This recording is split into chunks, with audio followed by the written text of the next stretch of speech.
Guys, welcome to my new blog. আজকে তুমি কি বানাচ্ছো তুমি? আমি এখন ইলিশ মাছের মাথা দিয়ে কচুর শাক বানাবো। ঠিক আছে, তাহলে তুমি ফ্রেন্ডদের সাথে শেয়ার করে দাও। ঠিক আছে, আমি তোমাদের ফ্রেন্ডদের সাথে শেয়ার করে দিব। ঠিক আছে।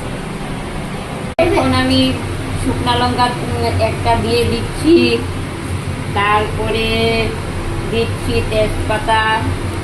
এগুলি একটু জল শুকিয়ে নিলে তারপরে আমি এখন দিব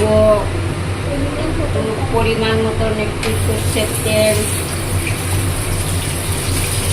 আমার শুকনা লঙ্কাটা একটু কালো কালো করে ভাজা হয়ে গেছে।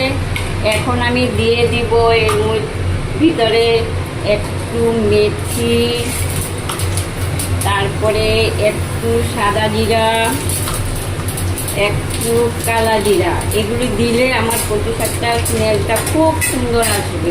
এখন আমি কচুটাকে সিদ্ধ করে রেখেছিলাম, এখন আমি কচুর শাকটা তেলে দিয়ে দিচ্ছি।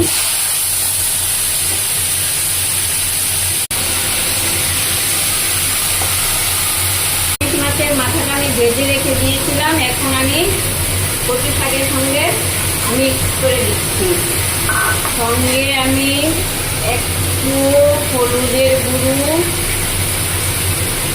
দিয়ে দিচ্ছি, আর সঙ্গে একটু জিরার গুঁড়া দিয়ে দিচ্ছি। পরিমাণ মতন একটু লবণ দিয়ে দিচ্ছি।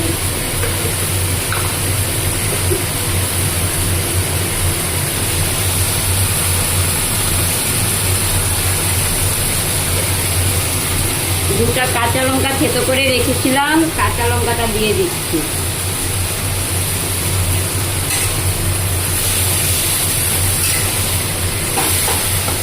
এখন দিব আমি একটু চিনি।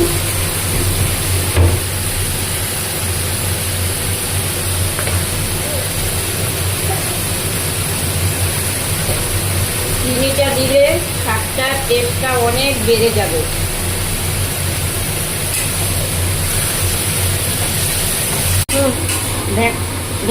বন্ধুরা, দেখেছো তো আমি কি কি মশলা এই কচুর শাকে দিয়েছি।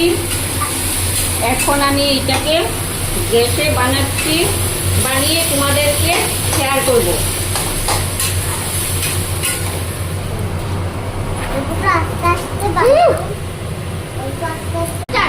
বন্ধুরা দেখো, আমার কচু শাকটা বানানো হয়ে গেছে। 10 মিনিটে আমি কচু শাকটা বানিয়ে নিয়েছি। এখন আমি একটা পাত্রে ঢেলে নিচ্ছি। তোমরাও এরকম ভাবে বানিয়ে দেখতে পারো কচু শাকটা।